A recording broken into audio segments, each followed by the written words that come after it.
Devinez quoi? Nous sommes avec une femme d'exception, Isabelle Anou, une queen qui a shifté le monde de la mode africaine et ivoirienne. Merci d'être avec nous aujourd'hui. C'est un plaisir. Partagez. Nous sommes là aujourd'hui parce que nous sommes heureux de pouvoir partager aussi avec toutes les queens de par le monde entier votre parcours atypique, votre histoire qui inspire beaucoup de femmes au travers le monde entier. Parlez-nous de votre parcours. On va dire que quand on démarre, rien n'est facile, hein? Mais je pense que le plus important, c'est de croire en ce qu'on fait, c'est de croire en son projet, c'est de se fixer des objectifs et puis bon, de persévérer véritablement dans ce qu'on fait. Donc effectivement, je démarre comme animatrice, même pas dans la mode, dans le domaine économique. Donc je fais une émission qui est Ecofinance, après une émission qui est Challenge, et puis je décide donc de faire une émission de mode. Je ne suis pas du domaine de la mode, je ne connais pas vraiment les créateurs, mais c'était quand même assez, on va dire, assez intéressant. C'est un domaine qui me plaisait beaucoup, compte tenu du fait qu'on parlait donc de vêtements, d'habillement, de tendances, de classe et tout ça, donc d'élégance aussi. Donc j'étais tentée. Et c'est comme ça que je me lance. Et puis, au fil du temps, je suis là où je suis. Voilà. Et les défis auxquels vous heurtez, est-ce que tout de suite, parce que c'est pas toujours évident, parce que vous n'êtes pas styliste de formation, donc quand vous arrivez, parfois il y a beaucoup de bavures. Oui, totalement, parce que quand on arrive dans un milieu comme ça, on n'est pas du secteur, je veux dire, et c'est d'ailleurs normal, les gens se posent la question de savoir mais d'où elle vient. Oui. Pourquoi elle? Est-ce qu'on n'aurait pas pu, nous qui connaissons très bien le secteur, nous lancer dans ce domaine-là et peut-être travailler à notre communication?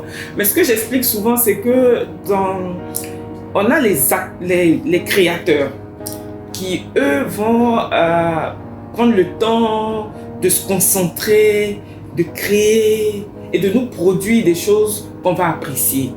Et il y a à côté ceux qui vont faire la promotion. Et il y a aussi ceux qui vont vendre. Donc nous, notre rôle, c'est de pouvoir promouvoir, on va dire, les stylistes, modélistes, les acteurs de la mode, leur permettre d'avoir de la visibilité. Et je vais dire, on va dire, en gros, comme on dit chez nous ici, les parkings sont un peu partagés. Voilà, donc chacun se retrouve dans son domaine.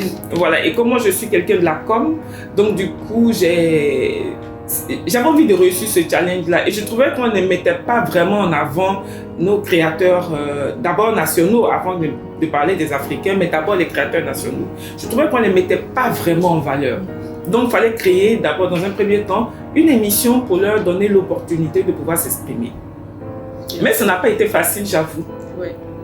Il y a des personnes, par exemple, qui n'ont pas voulu, dans un premier temps, participer à l'émission.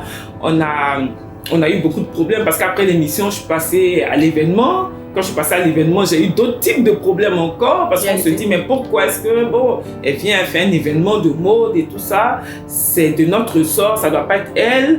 Après, je passe au magazine, donc je vais me frotter également aux grands journalistes de la place. Qui n'est pas aisé. Voilà, ce qui n'est pas aisé. Donc vraiment, c'est tout un ensemble de choses qu'on a, tout un ensemble de problèmes qu'on rencontre. Après, c'est un secteur qui n'est pas financé. Donc quand vous allez à la banque, si vous recherchez le financement, c'est difficile parce qu'on estime parce qu'on estime que c'est pas un secteur qui est porteur. Or, c'est une très grosse erreur. C'est un secteur qui est porteur. C'est un secteur aujourd'hui qui emploie beaucoup de personnes. C'est un secteur qu'il faut tirer vers le formel. Donc, c'est vraiment pas évident. Mais dans un premier temps, c'était pas bien perçu. Et donc, c'était pas facile. Mais bon, en fait, il y a on va dire une super satisfaction qu'on a quand on réussit, on se dit on a mouillé le maillot. On a mouillé le maillot. On y est arrivé. Et je pense que cette satisfaction n'a pas de prix. En fait, elle n'a pas de prix, ça peut pas s'expliquer, ça se ressent. Et moi, j'en suis à me dire, aujourd'hui je fais plus la télé, mais je vous assure, je suis tellement contente. Je suis tellement contente parce que je sais que j'ai apporté ma touche. Vous en parlez avec satisfaction. Oui, mais vraiment, je ne peux pas faire la télé éternellement. Je dis souvent que j'ai des rides maintenant, donc je ne peux pas faire la télé. Mais je suis contente de voir mes jeunes sœurs faire la télé.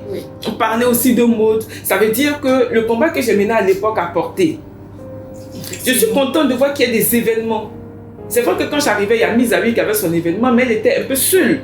Donc, il fallait aussi qu'il y ait d'autres événements. Aujourd'hui, on a plusieurs événements en Côte d'Ivoire. Et je suis très contente. Chaque capitale africaine a son événement.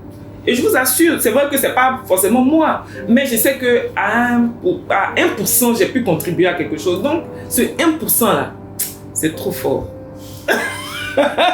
C'est quoi votre sentiment quand vous voyez beaucoup de jeunes femmes qui déploient leurs ailes aujourd'hui, à partir de... Parce que vous avez été forcément une locomotive pour toutes ces jeunes femmes africaines, ivoiriennes précisément, vous êtes ivoirienne. Quel est votre sentiment? Mais la satisfaction totale. Je suis une femme heureuse, je vous assure. Ça n'a pas de prix. Ça n'a pas de prix. Je suis tellement heureuse. Moi, je ne rate pas les émissions de mode. Même quand je ne vais pas à un événement de mode, je regarde sur Internet. Je regarde un peu comment c'est organisé, je fais des remarques et tout ça. Je dis, la personne aurait pu faire ça ou bien faire ci. Oui, ça. Si je peux même conseiller, je conseille. Vraiment, c'est un plaisir. Je suis tellement contente de voir que on peut permettre à d'autres personnes d'éclore. Ça n'a pas de prix. Oui, comme permettre à d'autres jeunes femmes aussi de trouver leur chemin. Exactement, les booster. Et je pense que même on n'a pas fini. Vous allez voir qu'on aura encore d'autres événements, on aura encore d'autres émissions. C'est peut-être parce qu'on n'avait pas à l'époque beaucoup de chaînes de télé. Donc, on ne pouvait pas avoir des émissions de mode, plusieurs émissions de mode sur la même chaîne de télé. Mais vous allez voir aujourd'hui avec la libéralisation de l'audiovisuel, d'autres chaînes de télé vont faire d'autres émissions de mode. Et bon, c'est bon pour les créateurs. C'est surtout ça. C'est le plus grand gagnant. Hein? Effectivement. En tout cas, nous sommes très heureux. Merci en tout cas pour ce moment de partage très enrichissant. Quel est votre sentiment, mais aussi votre regard sur la jeunesse? On va parler des jeunes femmes qui sont en pleine crise identitaire. Beaucoup de jeunes femmes cherchent encore leur voie. Et le but de cette émission, c'est de permettre aux femmes de connaître leur identité. Parce qu'une femme qui connaît son identité, une femme qui est instruite, elle devient une bénédiction, mais pour le continent, mais aussi pour sa famille. C'est ça, c'est vrai. Ben écoutez, moi je pense qu'aujourd'hui, il faut que la femme se dise d'abord dans un premier temps qu'elle est un maillon essentiel. Nous, en tant que femmes, nous sommes des éléments essentiels pour le développement, aussi bien de nos familles, de notre pays et même de notre continent. À partir de ce moment-là, on n'a pas le droit de se perdre.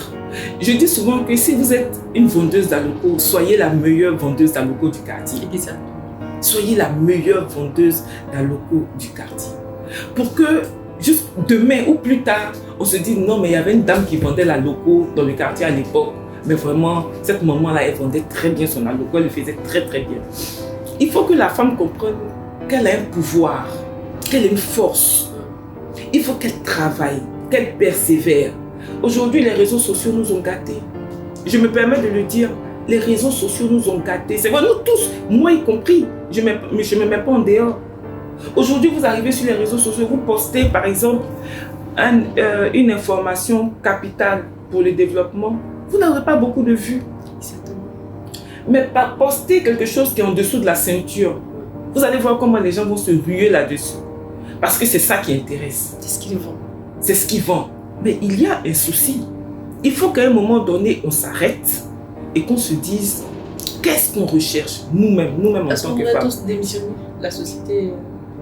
Je ne peux pas dire que la société a démissionné, mais je peux dire qu'il y a eu tellement de facteurs extérieurs qui contribuent à nous perdre. C'est pourquoi je ne perds pas de vue le fait que je sois une Africaine. Et une Africaine, c'est celle-là qui a des valeurs. Une Africaine, c'est celle-là qui regarde sa famille derrière et qui se dit « je dois me battre pour cette famille-là ». Une Africaine, c'est celle qui se dit « je ne compte pas sur mon papa, sur ma maman. Je sais que si je ne réussis pas là, demain je serai la risée de tout le monde. » Donc, à partir de ce moment-là, je dois me battre et je dois réussir. C'est vrai, on va tous sur les réseaux sociaux, mais ça ne doit pas nous influencer. Ça, au contraire, on doit utiliser à bon escient pour pouvoir faire la promotion de ce qu'on fait. C'est un vecteur de communication. Malheureusement, on constate autre chose aujourd'hui.